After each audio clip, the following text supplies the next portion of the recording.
എടോ, താൻ സത്യത്തിൽ മിലിറ്ററി ആയിരുന്നോ അതോ വാച്ച്മാൻ ആയിരുന്നോ? കല്ലെറിയാനുള്ള ഐഡിയ തന്നിട്ട് ഓടിപ്പോയില്ല താൻ. അവളുടെ കയ്യിൽ നിന്ന് എങ്ങനെയാ രക്ഷപ്പെട്ടെന്ന് ഞങ്ങൾക്ക് മാത്രമേ അറിയൂ. ഇതാണ് പ്രശ്നം. ആ സമയത്ത് ഞാൻ കൂടെ ഉണ്ടാവണമായിരുന്നു. താൻ അല്ലെങ്കിൽ ഒന്നിനും കൂടെ നിൽക്കാറില്ലല്ലോ. ഛേ, നല്ല ഐഡിയ ആയിരുന്നു. പൊട്ടാത്ത പടക്കം പോലെ ചീറ്റിപ്പോയി.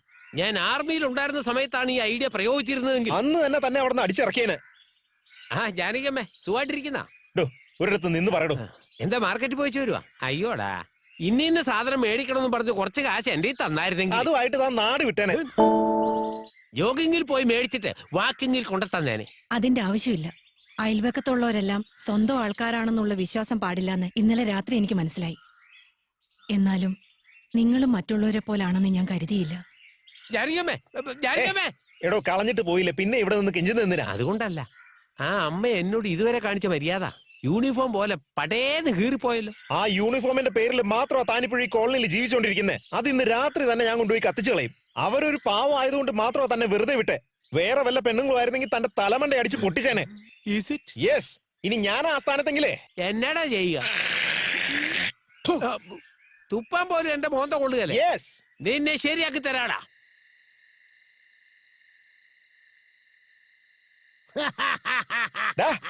എന്താടാ പറ്റിയേ?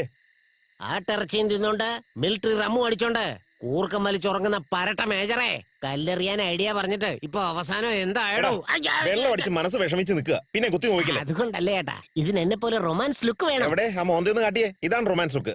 അതെ, അതുകൊണ്ടാണല്ലോ എന്റെ വണ്ടിയിലെ TV, deck, tape recorder, cellular phone തുടങ്ങിയ സാധനങ്ങളൊക്കെ വെച്ചിരിക്കുന്നത്. ഇതൊക്കെ അതൊക്കെ കട്ടതല്ലേ? കറക്റ്റ്. കണ്ട, ഡയറക്ടർക്ക് ബുദ്ധിയുണ്ട്. അല്ല, വയറ് മൊത്തം ഐഡിയ അങ്ങനെ വന്നതാ. ഇതുപോലുള്ള കാര്യങ്ങളൊക്കെ എന്നോട് ചോദിക്കണം. ഇയാളോട് എന്തിനാ ചോദിച്ചത്? നോക്ക്, നടന്നതെല്ലാം നടന്നു കഴിഞ്ഞു. നടക്കാത്തത് പിന്നെ ഓട്ടോ പിടിച്ചു പോവോ? നിങ്ങളെല്ലാരും ഇവിടെ ഡയലോഗ് പറഞ്ഞുകൊണ്ടിരിക്കുന്നു. അപ്പൊ ഹീറോയ്ക്ക് ഡയലോഗ് ഒന്നുമില്ലേ? ഹീറോയുടെ ഫീലിംഗ്സ് ഓഡിയൻസ് അറിയണ്ടേ? കറക്റ്റ്. നിന്റെ ഫീലിംഗ്സ് എന്താണ്? നിങ്ങൾ സംസാരിച്ചോണ്ടിരിക്കല്ലേ, ഞാനെന്ത് പറയാനാ? നടക്കട്ടെ. എന്നാ പിന്നെ എന്തെങ്കിലും പറഞ്ഞു തൊലകെ. ഓക്കെ, ഈ പ്രശ്നം എനിക്ക് വിട്ടുതന്നേക്ക്. ആലക്ക് പിഴിഞ്ഞ് ഉണക്കി ഞാൻ നിങ്ങളുടെ കയ്യിലേക്ക് തന്നേക്കാം. അത് തന്നെയല്ലേ ഇപ്പോഴും നീ ചെയ്തോണ്ടിരിക്കുന്നത്? അതല്ല ചേട്ടാ, അവനെ കൊണ്ടൊരു ലവ് ലെറ്റർ എഴുതിപ്പിച്ച് എന്റെ കയ്യിൽ തന്നേക്ക്. ഞാനത് എങ്ങനെയെങ്കിലും ആ പെണ്ണിന്റെ കൈ കൊടുത്ത് കല്യാണത്തിന് സമ്മതിപ്പിക്കാം. അങ്ങനെ നടന്നില്ലെങ്കിൽ എന്റെ പേര് ജാക്സൺ എന്നല്ല. എന്നാ പിന്നെ ഈ തവണയും പറയുന്നത് കേൾക്കാം. നീ ലെറ്റർ എഴുതി കൊടുക്ക്. ദിവ്യമോളെ, ദിവ്യമോളെ. ഇതെന്താ മോളെ വിളിച്ചപ്പോ അമ്മയാണല്ലോ വരുന്നത്? ആര് വന്നാലും നമുക്കെന്താ? എന്താ ജാക്സൺ ഒരു വെപ്രാളം പോലെ? എന്താ കാര്യം? ഒന്നുമില്ല, ചില കാര്യങ്ങൾ സ്ലോ ആയിട്ടല്ലേ നടക്കൂ, ചില കാര്യങ്ങൾ ഫാസ്റ്റ് ആയിട്ട് നടക്കും. അത് മാറ്ററിനനുസരിച്ചിരിക്കും. പക്ഷേ ഇതുപോലുള്ള കാര്യങ്ങൾക്ക് കുറച്ച് ആക്രാന്തം കാണിച്ചില്ലെങ്കിൽ വർക്കൗട്ട് ആവില്ല മാഡം. എന്റെ തേപ്പും കാര്യങ്ങളൊക്കെ മാറ്റി വെച്ചിട്ട് സെല്ലുലാർ ഫോണും കൊണ്ട് വന്നതിൽ നിന്ന് തന്നെ കാര്യം എത്ര സീരിയസ് ആണെന്ന് മനസ്സിലാക്കണം. അത്ര സീരിയസ് ആയിട്ടുള്ള കാര്യം എന്താ ജാക്സൺ? കാര്യം ഒരല്പം സീരിയസ് ആണ്, പക്ഷെ അത് കോമഡി ആയിട്ട് കാണണം. ആദ്യം കാര്യം എന്താന്ന് വെച്ചാ പറ. ശരിക്കും കാര്യം എന്താണെന്ന് വെച്ചാലേ, അവർ രണ്ടുപേരും സീരിയസ് ആയിട്ട് നിൽക്കുവാണല്ലോ. ഇവനെന്താ പിരി ലൂസായ പോലെ ചിരിച്ചോണ്ട് നിൽക്കുന്നത്? ഇയാളിത് കൊളവാക്കോ? കാര്യം എന്താന്ന് പറഞ്ഞിട്ട് ചിരിക്ക്. പുരാണ കാലത്ത് ഈ പ്രാവിനെയും മയിലിനെയും കാക്കയൊക്കെ ഉപയോഗിച്ച് പ്രണയം ഒരു കത്തായിട്ട് എഴുതി അതുങ്ങളുടെ കാലിൽ കെട്ടി ദൂതായിട്ട് അയച്ചു കൊടുക്കും.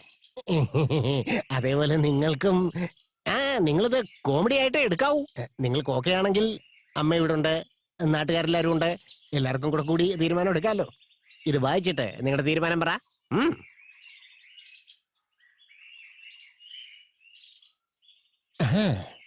ഓരോ വാക്കുകളും നിങ്ങളുടെ ഹൃദയത്തിൽ സ്പർശിക്കുന്നുണ്ടല്ലേ?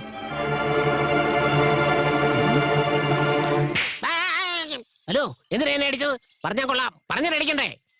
ഇനി മേലിൽ ഇങ്ങനത്തെ പരിപാടിയായിട്ട് എന്റെ അടുത്ത് വന്നാ ഇപ്പൊ കൈകൊണ്ട് കിട്ടിയത് എന്റെ ചെരുപ്പോണ്ടായിരിക്കും കിട്ടുക. അവന്റെ ഒരു ലവ് ലെറ്റർ. ലവ് ലെറ്ററോ? ആരെഴുതിയതാ? അല്ല, അത് പിന്നെ പറ, ആരാ എഴുതിയത്? അത് എഴുതിയാളുടെ പേര് എഴുതിയിട്ടില്ലേ? ഇതില് പേരുണ്ടായിരുന്നെങ്കിൽ നിന്നെയല്ല അവനെ തന്നെ അടിച്ചേനെ. അവൻ പേര് എഴുതിയില്ലേ? അവന് എനിക്കിട്ട് പണതല്ലോ. ഇനി കാത്തു നിന്നിട്ട് കാര്യമില്ല. Proceed, jump. ആരാ ഇത് എഴുതിയത്? പറ. പിന്നെ എന്താ പറഞ്ഞേ? ഇതെന്താ സീരിയസ് ആയിട്ട് അടിക്കുന്നേ? സീരിയസ് ആയിട്ട് അടിക്കുള്ളൂ. എന്താടാ ആണുങ്ങളില്ലാത്ത വീട്ടിൽ കയറി അലമ്പുണ്ടാക്കാ? എന്തിനാടാ നീ എന്നെ അടിക്കുന്നേ? ഞാൻ എല്ലാ കാര്യം പറഞ്ഞു കൊടുക്കും. ആ മിലിറ്ററി വിളിക്കടാ. ആവശ്യമില്ലാതെ എന്റെ പേരെന്തിനാ വലിച്ചഴിക്കുന്നത്? ആ ലവ് ലെറ്റർ ആരുടെയാടാ? ആരെഴുതുക? ആരാ എഴുതിയെന്നോ അതെന്താ അങ്ങനെ ചോദിക്കുന്നത്? എന്താ നിനക്ക്, നീ എന്താ കളിക്കുക? ആ പറഞ്ഞോ പറഞ്ഞോ. എന്ത് പറയണമെന്ന്? ആ ഒരു പാവം പെങ്കൊച്ച, അടക്കം ഒതുക്കമുള്ള പെങ്കൊച്ച. ആ ആരുടെ മുഖത്ത് പോലും നോക്കാറില്ല. അതെന്താ മുഖത്ത് നോക്കാത്ത? കഴുത്ത് വിളിക്കോണ്ട് ഇടയിൽ കയറി കളവണമെന്ന് പറയരുത്. കാര്യമൊക്കെ ഞാൻ പറഞ്ഞു തീർത്തോളാം. ആ പെങ്കൊച്ചിന് നീ ലവ് ലെറ്റർ കൊടുക്കുമല്ലേ? ലവ് ലെറ്റർ എന്താ ചെയ്യേണ്ടത് നോക്കി. എന്താ ഈ ഒരു ഗലാട്ട? അവന് അവനൊരു ടീഷർട്ട് എന്തിനാ തള്ളുന്നെ? അങ്ങോട്ട് പോടാ. നിന്നെ ഇന്ന് ഞാൻ എടാ, ഇങ്ങോട്ട് വാടാ. ഇങ്ങോട്ട് നീങ്ങണം. വെറുതെ വിട്ടേക്കുന്നേ. മേജർ അങ്കിൾ ഇങ്ങനെ തല്ലല്ലേ. അവനെ വെറുതെ വിടരുത്. പോലീസിന് ഫോൺ ചെയ്തിട്ട് ആ ലെറ്റർ എഴുതിയത് ആരാന്ന് കണ്ടുപിടിക്കണം. ദാ, ആ ഫോണിൽ തന്നെ. ഹലോ, ആരാ സംസാരിക്കുന്നേ? തന്നെയാ. ഇപ്പൊ എവിടെന്നാ? ഇവിടെ അടുത്ത് അടുത്തെന്ന് പറഞ്ഞ നീ ആയിരുന്നോ? ഫോണിൽ സംസാരിക്കോ നീ? ഇല്ല സംസാരിക്കും. ഇത് എവിടെന്ന് കിട്ടിയാറാ? അതെ, സെല്ലാർ വഴി എന്റെ കാശുണ്ടോ? തുണിയുടെ കാശ് വരാനില്ലാത്തതിന് വേറെ ഒരുത്തൻ തന്നിട്ട് പോയതാ. പിന്നെ ഈ കുന്ത്രാണ്ടോ ഇതിനാടാ കൈ കൊണ്ട് നടക്കുന്നത്? എന്താ ചേട്ടാ, എന്തു പറ്റി ഇയാൾക്ക്? അത് ആ പട്ടിയുടെ അടുത്ത് തന്നെ ചോദിച്ചു നോക്ക്. അതെ, എടാ, ചേച്ചി ചോദിച്ചേന് അവളോട് സംസാരിക്കുന്നത് എന്തിനാ? വെറുതെ വെറുതെ ആണെന്നോ? നിന്നെ ഉണ്ടല്ലോ, നിന്നെ എന്താ ചെയ്യേണ്ടത്? നിന്നെ ശരിയാക്കി തരാം. ലവ് ലെറ്റർ കൊടുക്കും. ആ ലവ് ലെറ്റർ പ്ലാൻ ഫെയിലർ ആയി കഴിഞ്ഞപ്പോ ഹീറോയുടെ തലയിൽ തേങ്ങ വീണതുപോലെ ആയിപ്പോയി. ഇപ്പൊ ഡയറക്ടറിന്റെയും തലയിൽ വീണു. എന്തു പറ്റി? മൂടോട്ടാണല്ലോ. അങ്ങനെയൊന്നുമില്ല. ഞങ്ങളുടെ വീടിനടുത്തുള്ളവരെല്ലാം ഇത്രയും നാൾ ഒരു കുടുംബം പോലെയാ കഴിഞ്ഞിരുന്നത്. ഇപ്പെന്താന്നറിയില്ല, എല്ലാവർക്കും എന്തോ ഒരു മാറ്റം പോലെ. എന്തിനാ ഇങ്ങനെ പെരുമാറുന്നതെന്ന് എനിക്ക് മനസ്സിലാവുന്നില്ല. അതുകൊണ്ടാ എനിക്ക് ആ കാരണം എന്താന്ന് എനിക്ക് മനസ്സിലായി. അന്ന് ഫ്യൂച്ചർ വൈഫിന് വേണ്ടി അവനൊരു സാരി വാങ്ങിയിട്ട് പോയില്ലേ? അയാള് നിന്റെ വീടിനടുത്തുള്ള ആളെന്നല്ലേ പറഞ്ഞേ? അതെ. അവൻ തന്നെ നിന്റെ കോളനിയിലുള്ള എല്ലാവരെയും സെറ്റപ്പ് ചെയ്ത് നിന്നെ വളച്ചെടുക്കാൻ എന്തോ പ്ലാൻ ചെയ്യുന്നുണ്ടെന്ന് എന്റെ 6th സെൻസ് പറയുന്നുണ്ട്. അയാൾക്കൊന്നും അറിയില്ല മാഡം. അദ്ദേഹം മാത്രം ഞങ്ങൾ ഇപ്പൊ സപ്പോർട്ട് ചെയ്യുന്നത്. ഒരുപക്ഷെ സപ്പോർട്ട് ചെയ്യുന്നത് വീഴ്ത്താനാണെങ്കിലോ? അയ്യോ, ഇങ്ങനെ കണ്ണു മൂക്കില്ലാതെ എന്നെ അടിച്ചെടുത്തിരാ. ഒപ്പിടാതെ അവൻ പറ്റിച്ചേ. എനിക്കിത് പോരാ, ഇനിയും കിട്ടണം. ഇനിയും വേണമെന്ന് പറയുന്ന കേട്ടില്ലേ, കൊടുക്ക്. ഇവന്റെ ദേഹത്തല്ല മോന്തയ്ക്കായിരുന്നു അടിക്കേണ്ടത്. എടാ ലോണ്ടറി സാറേ, നിനക്ക് തല്ല് വാങ്ങേണ്ട സമയമായിരുന്നു, ഞങ്ങൾക്ക് അത് തരേണ്ട സമയമായിരുന്നു. ഇതിനൊക്കെ നീ എന്തിനാണ് ഇങ്ങനെ ഫീൽ ചെയ്യുന്നേ? ഇങ്ങനെയൊക്കെ നടക്കുമെന്ന് എനിക്ക് നന്നായിട്ടറിയാം. ജീവ, നിന്റെ ലവ് മാറ്ററൊക്കെ എന്നെ പോലുള്ള ക്രിയേറ്റീവ് ഡയറക്ടറോട് പറയണ്ടേ? നിന്റെ പ്രണയം പാറി പറക്കണമെങ്കിൽ 4 ഹെലികോപ്റ്റർ പറയട്ടെ സാറേ. സൈലൻസ്. സൈലന്റ് ആയിട്ട് എങ്ങനെ ഹെലികോപ്റ്റർ പറക്കും? ഒരു ബിൽഡപ്പ് സീൻ ക്രിയേറ്റ് ചെയ്യണം. ഇപ്പൊ ഇവിടെ വെച്ച് ചെയ്യണം താൻ. ചെയ്യാം. എന്റെ ഡയറക്ഷൻ ഐഡിയയില് ദിവ്യക്കും ജീവിക്കും RGB കളറില് സിനിമാസ്കോപ്പിൽ പ്രണയം വരുന്ന പോലെ ചെയ്യാം. എങ്ങനെ? റേപ്പ്. റേപ്പാ? ആ, ആരെ? ദിവ്യയെ തന്നെ. എടാ. നോ, നോ, നോ, നോ, നോ. ഞാൻ കണ്ടെത്തിയിരിക്കുന്ന വില്ലൻ അരേ ഓ സാമ്പ. അവൻ ചെയ്യും റേപ്പ്. എടാ, നിനക്ക് എന്ത് ധൈര്യം ഉണ്ടോ തൊപ്പിക്കാരാ ഞങ്ങളുടെ മുമ്പിൽ വെച്ച് ഇങ്ങനെയൊക്കെ പറയാൻ? എടോ, ഞാൻ സ്നേഹിക്കുന്ന പെണ്ണിനെ റൗഡികളെ വെച്ച് റേപ്പ് ചെയ്യുന്നോ? കൊന്നുകളയും ഞാൻ. ഡയറക്ടർ പറയുന്നതിന്റെ ഇടയിൽ കയറി സംസാരിക്കലേ.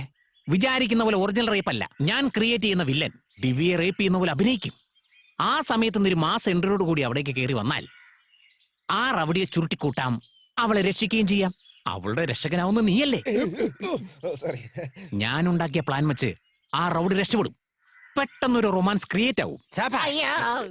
അവള് നിന്നെ ഇമജിമ്മാതെ നോക്കും. നീ അവളെ നോക്കും, അവള് നിന്നെ നോക്കും. സൂപ്പർ. അവൾക്കൊരു ക്ലോസപ്പ്, നിനക്കൊരു ക്ലോസപ്പ്. അവൾക്കൊരു ക്ലോസപ്പ്, നിനക്കൊരു ക്ലോസപ്പ്. അവൾക്കൊരു ക്ലോസപ്പ്. ഹലോ ഹീറോ, റേപ്പ് നടന്നിട്ടില്ല, രക്ഷിച്ചിട്ടുമില്ല, പിന്നെ എന്ത് ഇമാജിൻ ചെയ്യുക? എടാ, കാര്യം പറഞ്ഞു തീർക്കടാ. എടാ, നിന്നെ കൊന്നുകളയും ഞാൻ. പറയടാ. എടാ, എപ്പ സ്റ്റാർട്ട് ചെയ്യണമെന്ന് കൃത്യമായിട്ട് പറ, ഇല്ലേ ബോംബ് വെക്കും ഞാൻ. നാളെ കാലത്ത് തന്നെ റേപ്പ്.